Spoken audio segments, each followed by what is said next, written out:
Hello, and thanks for tuning in to Look Up, the new news and current affairs programme from 𝗵𝗶 Media. Every week, myself and my colleague, Padraig O'Mweny, will look at news stories that may not have hit the mainstream media headlines, or on the other hand, we believe may not have received a just hearing within the mainstream media. Thanks for joining us today, Padraig. Thanks very much, Matt. We've got a busy show lined up. We got stuck in straight away. The first story that I would like to look at is what's been called the Labour Files, which is a report that was brought out by Al Jazeera in 3 one-hour programmes. And it looks at what has happened to the Labour Party over the last 5 to 6 years. And in particular, how the Labour Party are a small clique of what I would describe as pro-corporatist members of the Labour Party, did in its leader, Jeremy Corbyn, did in its prospects for being elected in the last elections, and suppressed the voice of minorities, suppressed the voices of the working class, and suppressed that movement within the Labour Party called Momentum. It is a phenomenal story, and not one newspaper or media outlet that I'm aware of in the UK or Ireland has actually touched this story whatsoever. And the reason probably is that many of them, if not all of them, were actually involved in the Labour Files, in the pathological behaviour that brought down Jeremy Corbyn and stopped the UK from having a government that was anti-war, that was pro-equality, and that was pro-social justice. And instead, they got Boris Johnson, or Theresa May before that, and since then, they now have Liz Truss. Here's a few excerpts from the Labour Files, which is available on YouTube, and I would really counsel anyone watching this to take time over the week, type in the Labour Files to YouTube and look at what happened there, because what happened there probably is happening in countries all across the Western Hemisphere. Have a look at this.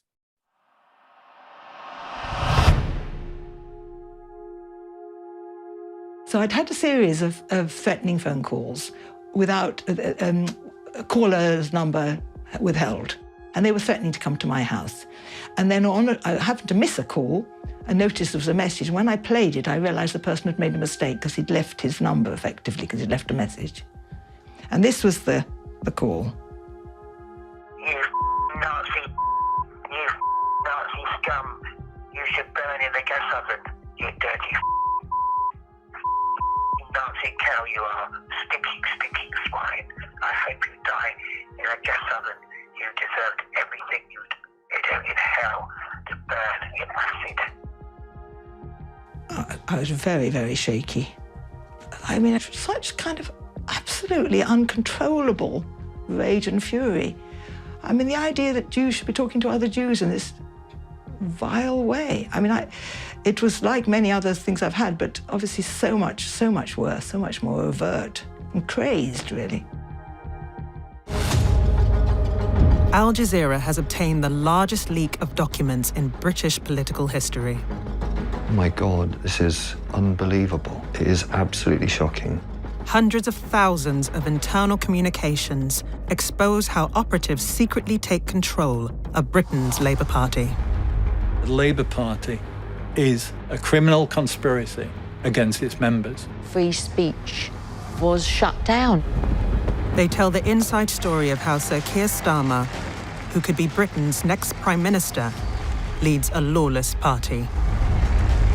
I've waited 17 months to appear in front of you in this hall as leader of our great party.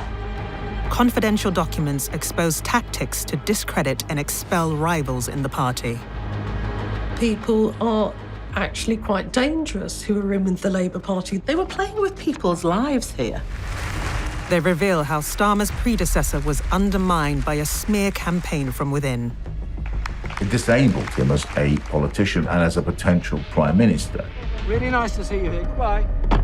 How British democracy, known as the mother of parliaments, is being undermined by spying and dirty tricks. So they hacked the press. They used anti-Semitism to attack Jewish members of the Labour Party who criticised Israel, and any members of the Labour Party who criticised Israel. They used homophobia, and a particular Labour MP called Eagle, who herself is a lesbian, used homophobia as a stick to beat down her own party members in her locality who did not want her to run in the election again, to the extent that she and others testified that she was called a dyke and was made fun of by a group of people at a meeting that it was proven later she didn't even attend. So this was the nature of the pathological behavior. Now, linking this to the Israeli lobby, which tries to influence governments and does very much influence governments all around the world. A member of the Israeli embassy was filmed, caught secretly filmed, bribing members of the media to slander Jeremy Corbyn and to make out that the Labour Party were anti-Semites. And so the pathological behavior in this is so outrageous that it's almost unbelievable, but it did happen. Here's another excerpt from the second part of this three-part series.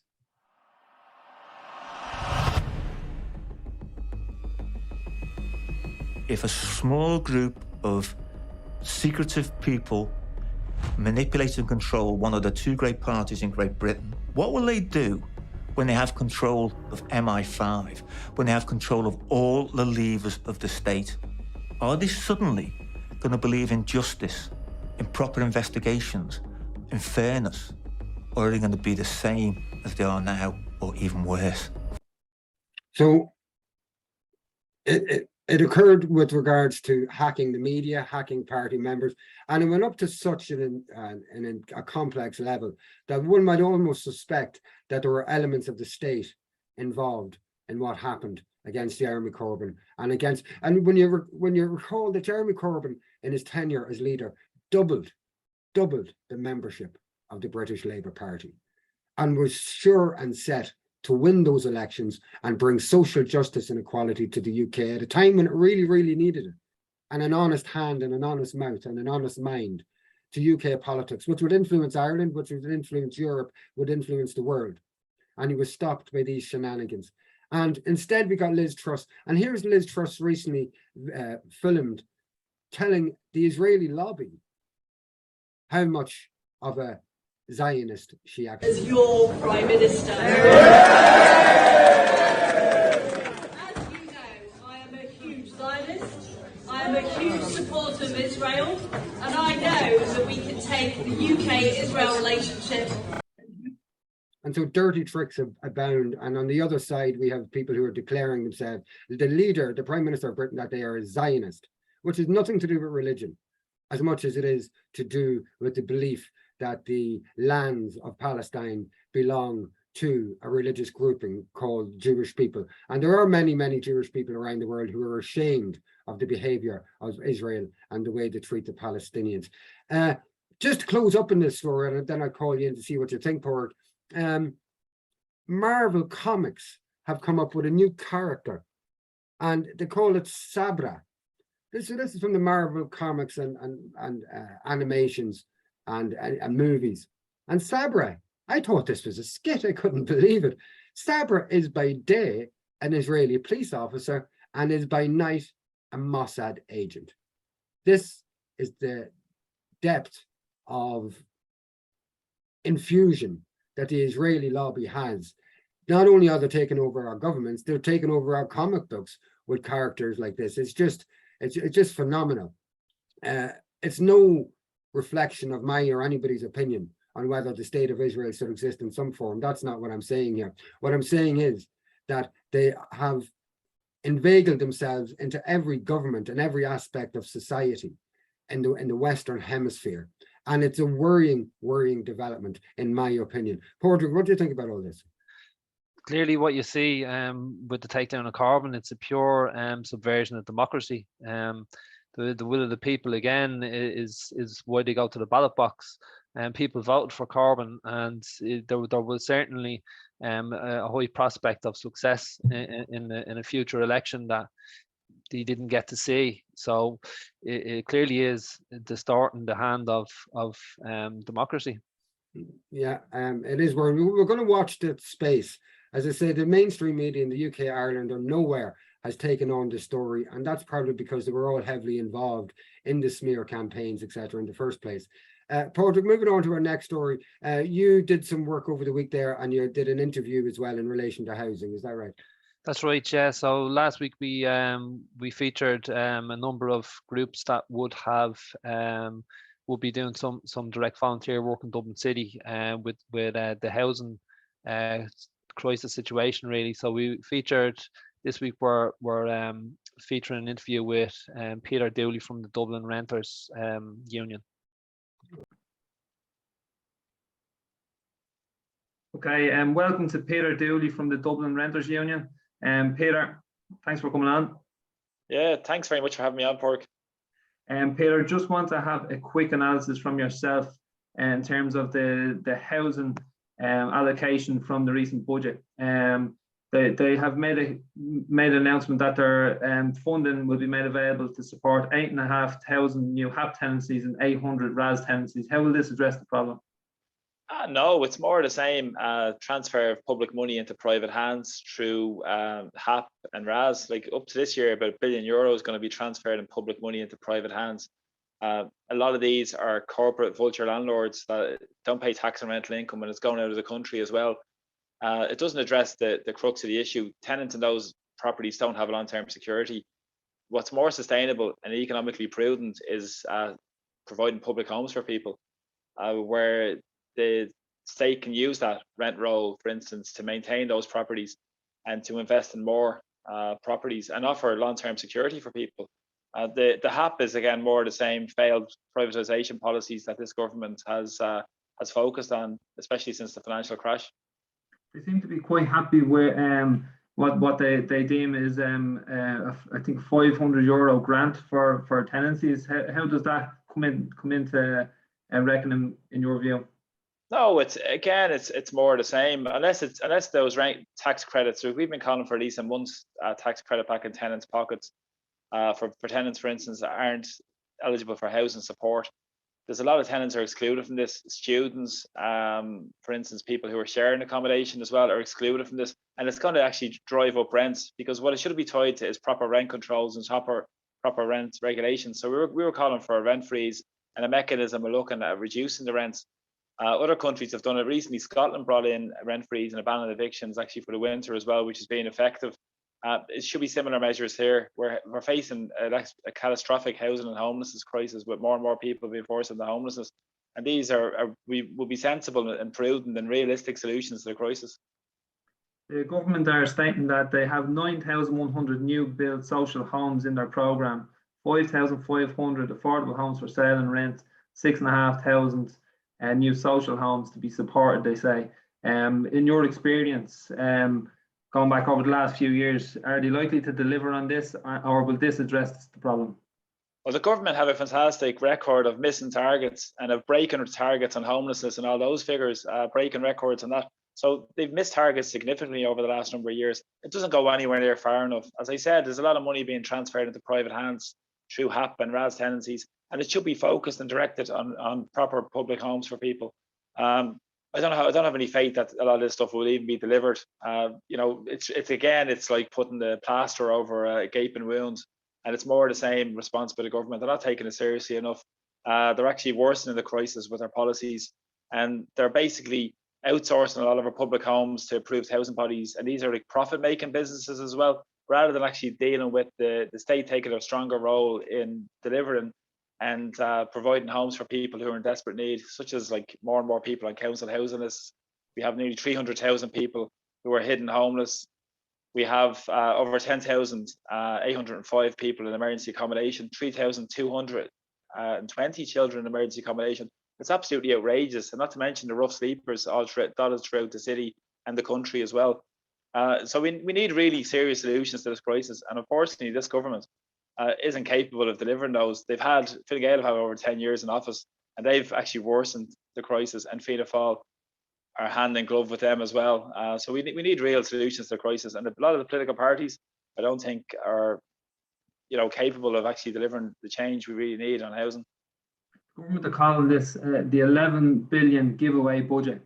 Do you think that is this just a cynical attempt to try and have a boost in the polls?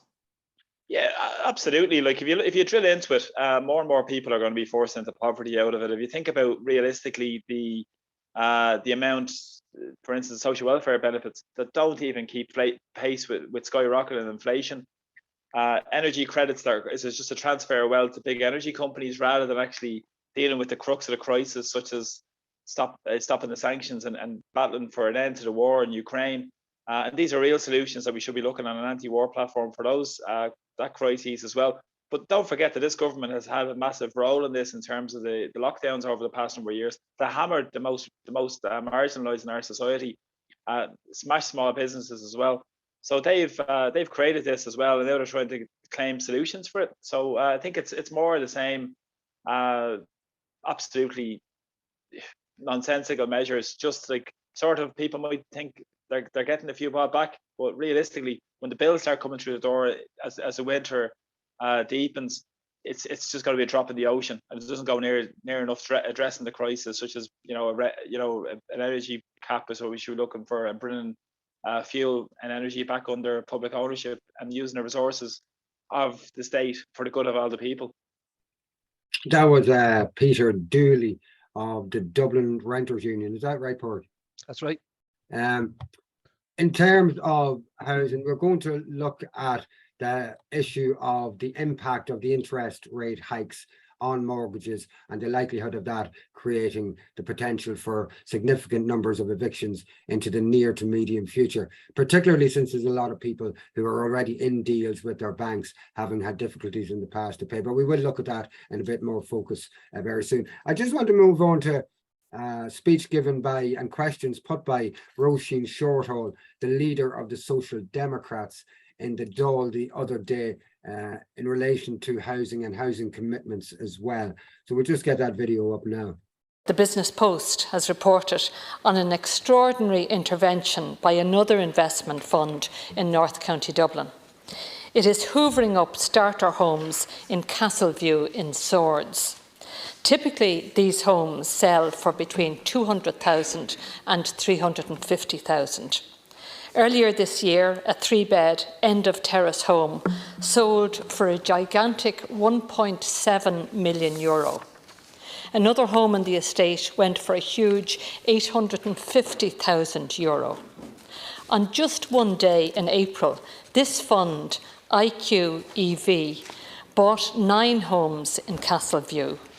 Prices for 7 of these homes didn't reach the dizzying heights of the €1.7 million, but they were all sold for a premium of between 20,000 and 88,000 over the median market price. Taoiseach, last year you told the Dáil, and I quote, "The government does not believe that funds should be competing with owner-occupiers or first-time buyers in buying up houses that have already been built." Are you standing over that statement today, Taoiseach? So, Taoiseach, my questions are, will you apologise for misleading this House when you said investment funds should not compete for homes with first-time buyers? Will you give a commitment that state funds will not be used to bankroll developments for investment funds? And finally, will you act to stop investment funds snapping up homes? That was Roisin Shortall of the Social Democrats in the Dáil earlier this week, questioning the Taoiseach in relation to the buying up of residential homes by investment companies, which is a serious problem in Ireland, and I'm sure it's occurring elsewhere as well. People are being outbid by these investment companies, and these investment companies seem to be receiving favour from the government, certainly more favour than the general public are.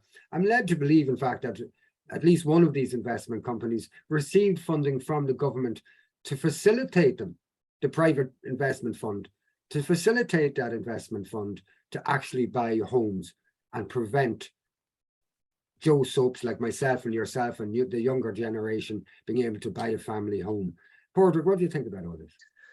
Yeah, Finbar, it's unbelievable, really. Like we've been speaking in terms of the social housing need, looking at homelessness. We're looking at the problems in the rental market. We're looking at the problems potentially now being accentuated in the mortgage, the mortgage housing area.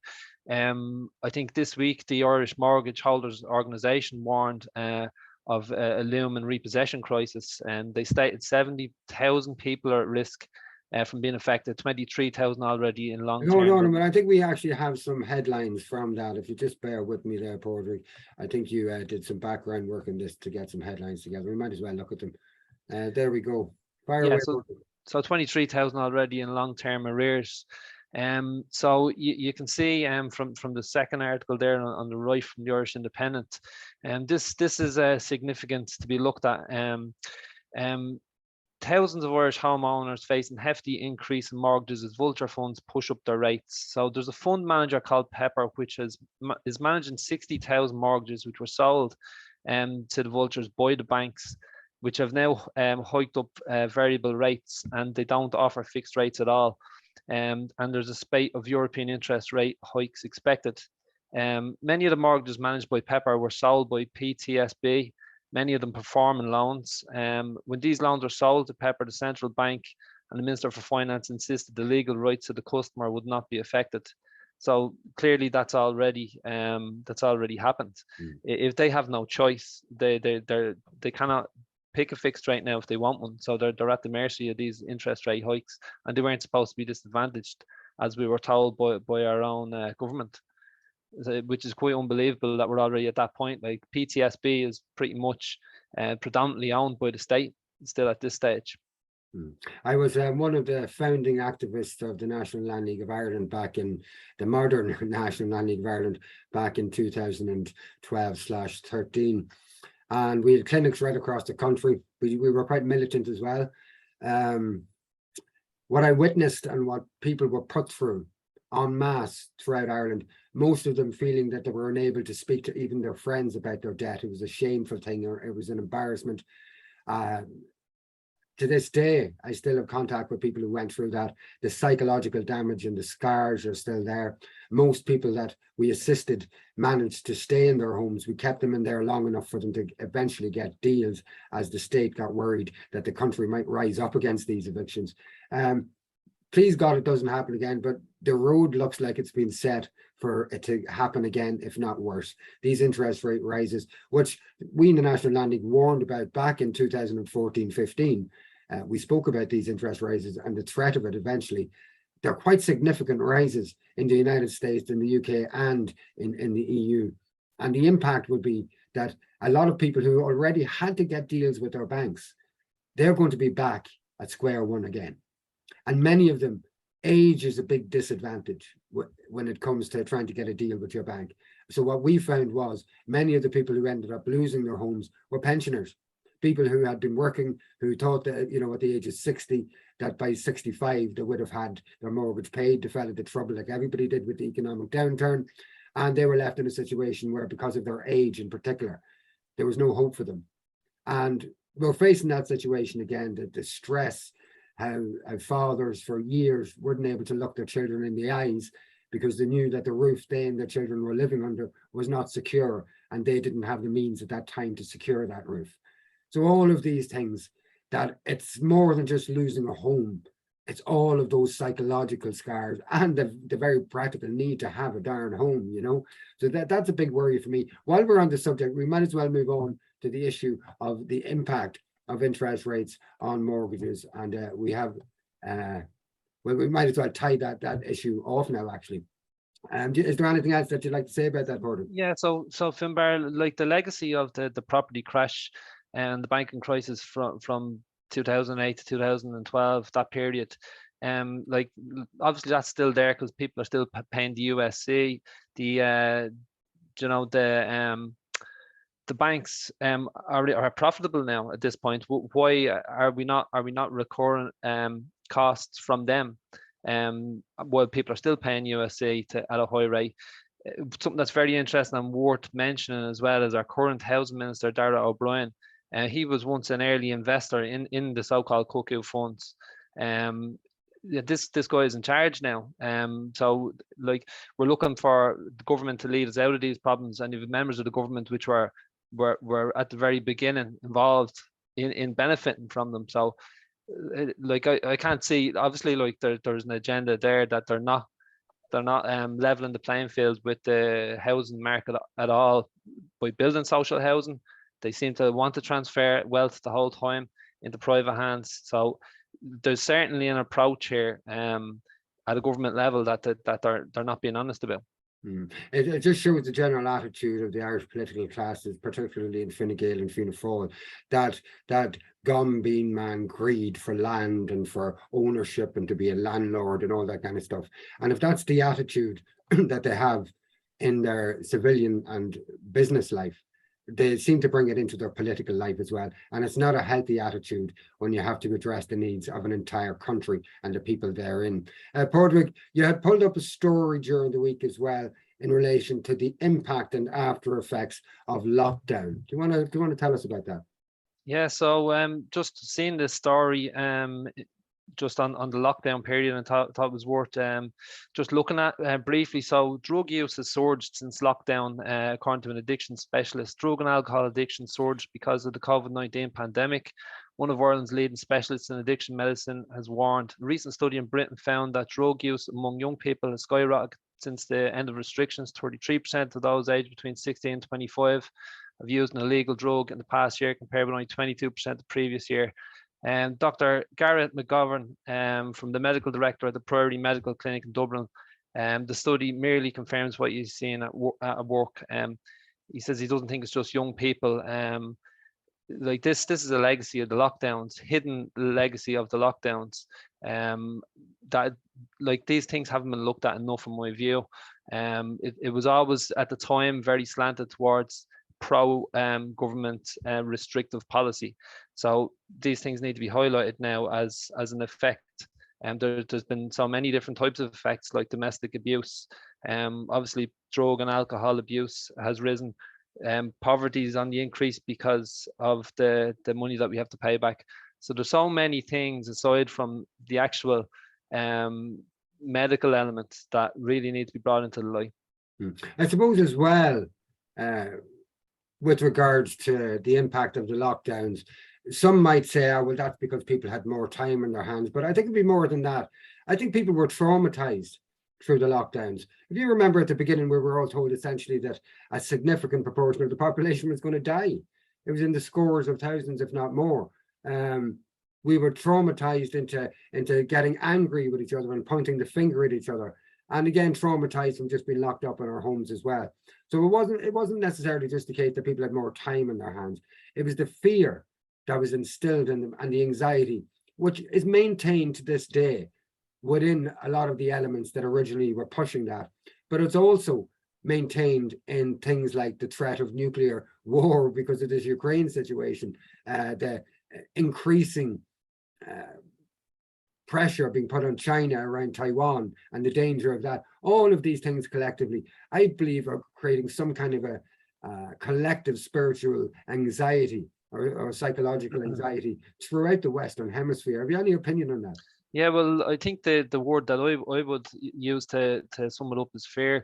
They've gone from one fear crisis to another. Gone from COVID, pandemic fear, then you're into fear of war, into fear of recession. It's just from one thing to another. So surely, like, the balanced journalism should obviously be able to give you a little bit more perspective, and it just seems to be fear, and at the back of it, it drives policy. Like, there's always significant social change on the back of it. That's the big problem. I'm probably going to add to that anxiety and fear a bit with the next story. I don't mean to, but I think it is a significant story, and it's the story of a study or research that was done in which Plasmodium falciparum, otherwise known as the mosquito, was used in these experiments to deliver vaccines. And I don't mean deliver them to your doorstep and ring your bell and leave them there. I mean to actually vaccinate human subjects, mosquitoes. And so here's a headline from Science Translational Medicine. A genetically engineered Plasmodium falciparum parasite vaccine provides protection from controlled human malaria infections. So in this case, they were vaccinating the study participants against or with anti-malarial vaccines, and doing it in what we're told is a controlled environment. But I just wonder what the purpose of any such study and research is. Let me just read this abstract from it. And genetically attenuated malaria parasite vaccines are currently being developed as candidates for protection against Plasmodium falciparum infection. Murphy et al. Used a genetically attenuated 𝗵𝗃 vaccine they had previously developed that has deletions in parasite genes P52, P36, and so forth, to evaluate protection against controlled human malaria infection. I won't go on any more other than just to discuss the implications of this, because what's the purpose in this? I always thought the medical procedures, even our states did, because they didn't force people to get vaccinated, as in physically hold them down and do it. And so even the state, in its frenzy over the last few years, has not gone to the extent of involuntarily vaccinating people. And yet we have this research that's ongoing now, which would indicate that somebody is trying to develop a technique where you can vaccinate whole areas, swathes of people, possibly an entire country, if not beyond it, by releasing mosquitoes who carry these vaccines. And it's a very, very worrying development. It's very intrusive. And I just think it's something that's almost from some kind of a sci-fi movie or something like that. What do you think about this, Paul? Like, I really haven't heard of this method before, so just off the bat, my view is, what's the ecological impact on it? When it came to the mRNA vaccines, we had no long-term safety data on that, and we still don't really. Like, it's still in its infancy. These things are very concerning, that we jump out of the frying pan and into the fire. Really, like, you'd like to see long-term studies done on these things and benefits and well, to be honest with you, Paul, I prefer to see no studies done on this. Yeah, I just don't think there's a need for it. I think the only intention could be to, into the future, release mosquitoes that have allegedly vaccines. What else into the future could possibly be put in them by some nefarious character, James Bond, evil weaponized, yeah, indeed, yeah. Yeah, so personally, I think all this stuff should be stopped. All this crap should be stopped, and the money should be put to good use in some way. But stuff like this is just, it's futuristic. It's particularly scary. It's like something from a very negative science fiction movie, where this is what the bad guys were doing, and the heroes found out about it and did something and stopped it. Well, this is what allegedly the good guys are doing here. We'll move on. Going back to housing in a way with the 𝗵𝗃 story. For anybody who's watching this who may not be aware what the 𝗵𝗃 story is in Ireland, there were scores and scores of thousands of homes built during the so-called boom between 2000 and 2010. That the blocks, the cement blocks that were used to build the homes, contained a material called 𝗵𝗃 in it to an excessive degree, to the point where all these blocks and all these homes, and not just homes but public buildings, private businesses, are just crumbling. And there are families living in homes right across Ireland, particularly in Donegal and down in West in Mayo and a bit in Sligo as well, where their homes, every night that they go to bed, they're in fear that their home is literally going to fall on top of them. They can hear them cracking, they can see the cracks get bigger as they watch them. Paul, what have you got in this story? The problem itself, Finbar, is as a result of poor building regulation, which is another hangover from the building boom back 10-15 years ago. Then the problem is what it is, and you can see from the pictures at the lower end of that image, the devastation that it causes to buildings. And this is Irish people's family homes, you know, that this is happening to, and obviously, like, they've had to come together and try and get the government to assist them. There was a similar scheme with pyrite a few years ago in the northeast of the country, I think, which there was legislation brought in for. The MICA redress scheme, it's an issue that the government have addressed in the recent budget, but rather than trying to put the cost for it where it belongs with the people who are liable, that should be liable, which are like the builders and speculators who made these developments, they're trying to do what they've done with the banking crisis, really, which is socialize the losses. So put it onto just the public again in another manner. So what they're looking to do is create a tax on concrete products going forward. So you can see, I think a significant thing that I just seen on Twitter, the MICA redress group, that they've done a very good caricature there of the picture of how the government are dealing with this.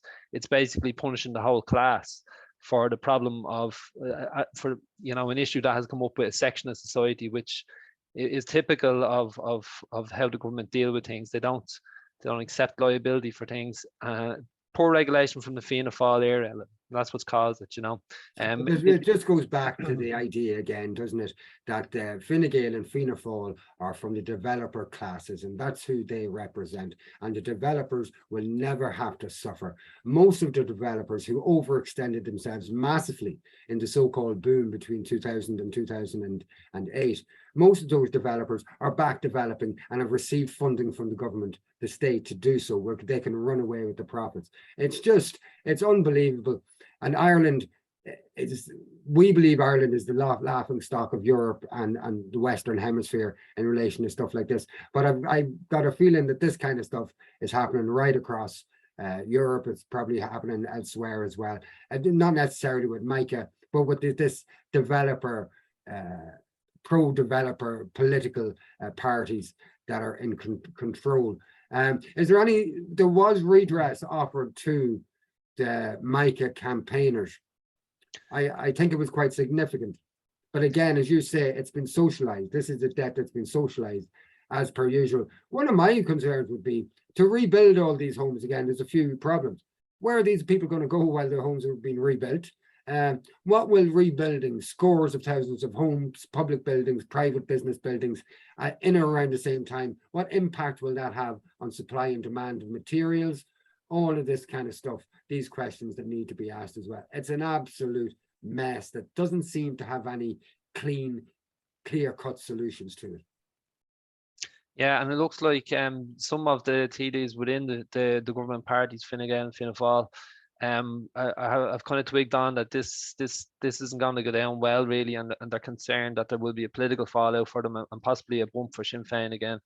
Yeah. We'll move on to the next story, Patrick, if you don't mind. Time's running short. I came across a few videos on Twitter that I thought were quite interesting, and I just thought it might be interesting to have a look at them. This first video is of a Dutch tunnel, an under motorway tunnel that was built in 2 days in the Netherlands over a weekend.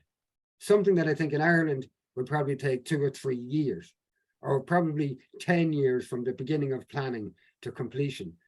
And this was built in 2 days. Have a look.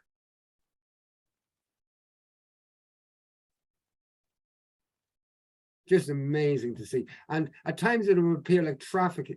Is it still moving? No, it's not. No. Just such a feat. And it just indicates to me more and more how backward Ireland is in terms of this kind of work and this kind of development, even though we pride ourselves on our ability to build roads historically and things like that. Look what they can do in 2 days. What do you think about that, Patrick? It's unreal. It's a great engineering accomplishment in such a short space of time. Yeah, when we spoke about this earlier, you just referred to the hospitals that were built in China in an amazing short period of time as well at the beginning of the COVID debacle. I found another video. We're not going to talk too much about Ukraine this week, but this is the former ambassador, the United States ambassador to Russia, laughing and admitting that they lied to the Ukrainians in relation to their NATO membership. And I wonder what else they lied to the Ukrainians about. In 2021, we kept reiterating that Ukraine was going to join. We kept saying that over and over again. So our diplomats are lying? Yes. Yes, that's the real world, guys. Come on. But you could. That's the real world. Wait a sec. Our diplomats are lying all the time, yet the Russians should trust them when they offer assurances. What do you think about that? Hard to say, isn't it? It should be unbelievable, but it's not.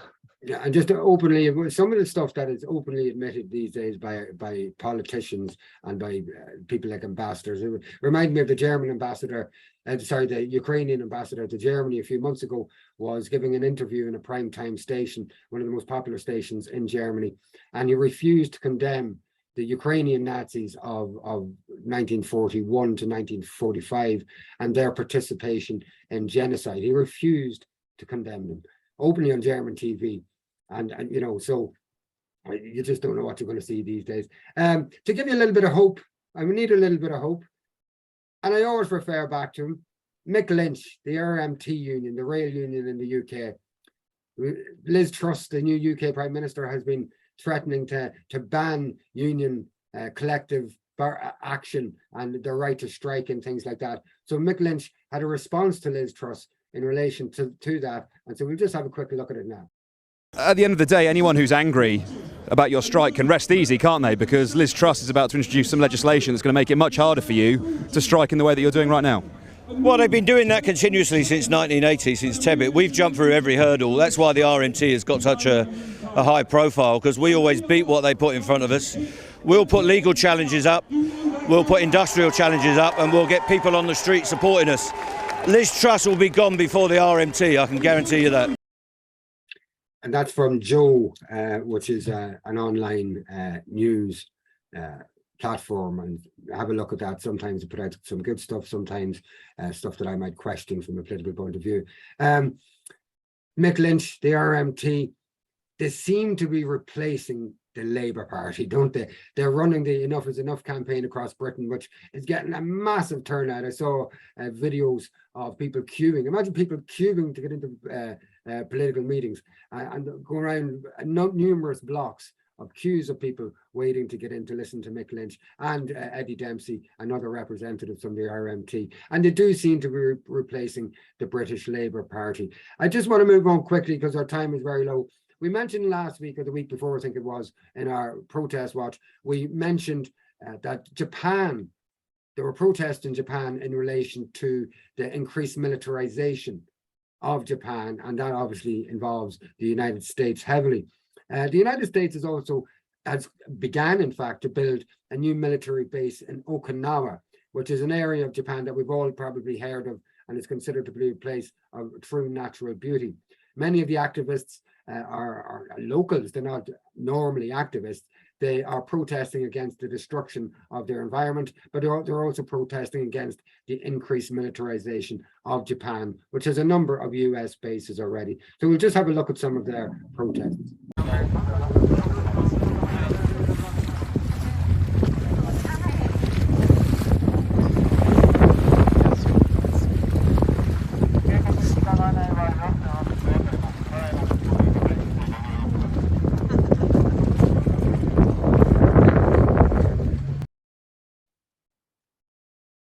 So in that, there were, I believe, a number of activists arrested, and most of these activists are reported to be locals. And we'll see that later when we see some elderly people being arrested.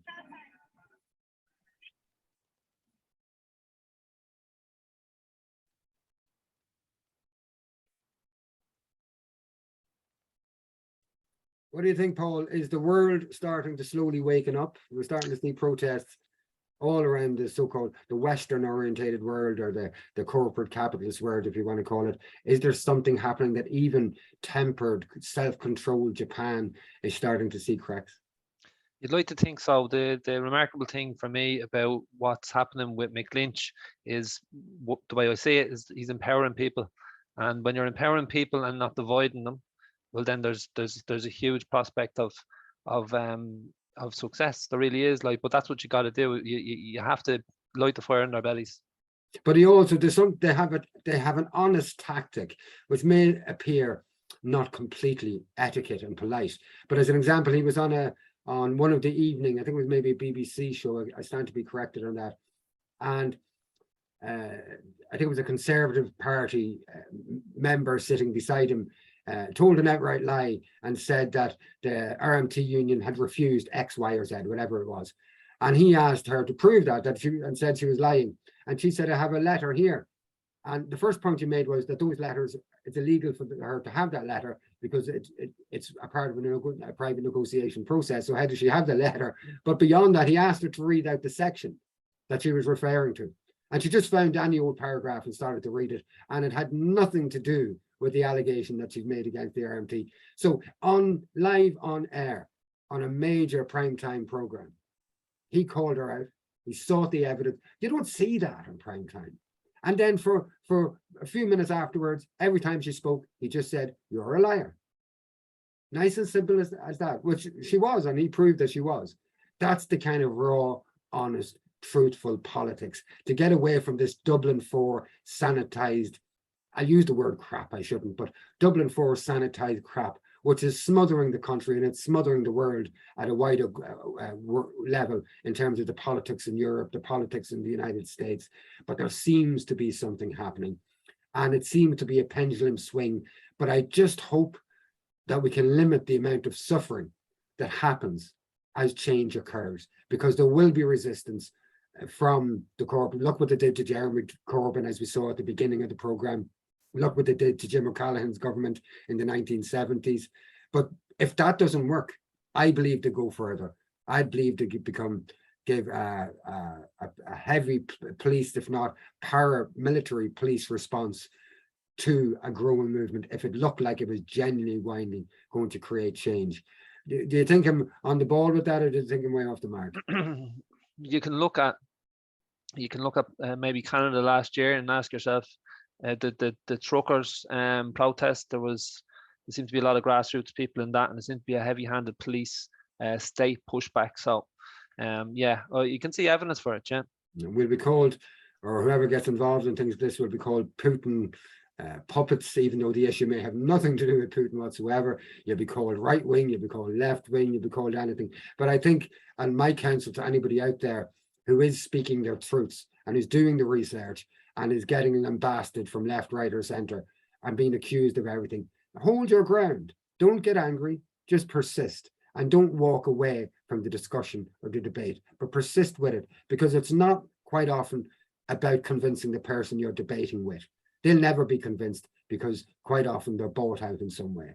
It's about the people who are watching the discussion and the debate and letting them make up their mind. So I would advise and counsel anybody who's going out there to tell the truth in their own public and personal lives to hold your ground, be calm, and be confident that we will win in the end. When I say we, I mean a people-centered movement of some sort that's going to hopefully straighten up this world a little bit. On that final story, we're going to close up, other than our little cutesy kind of a video. I'm not sure how cute this is, Padraig. I think it's a little bit freaky. Well, I certainly don't want to alienate many friends that I have down in Cork, but I didn't create the video, but did find it. So yeah, play away. Oh my, wait till you see. I actually think, I have a cat, and so I find this a little bit freaky. This is the cat with, what was it, Berg? A cat with a Cork accent. Are you ready for this? Right,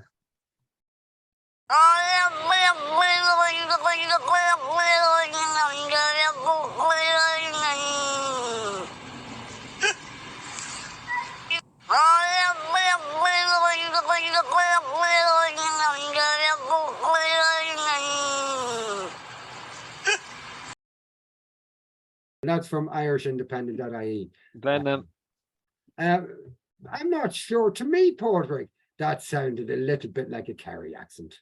It could be. It could be. Let them argue over it. Folks, thanks for joining us again this evening. Join us again next week. We should be putting a show out around 8 o'clock every Thursday. Don't hold us down to that. Who knows what could happen through the week. Tune in, share the show if you can. Let's start getting some alternative views of what's happening in the world out there. Tune in next week, folks. Thanks from Padraig. Thanks from me, 𝗍𝗫.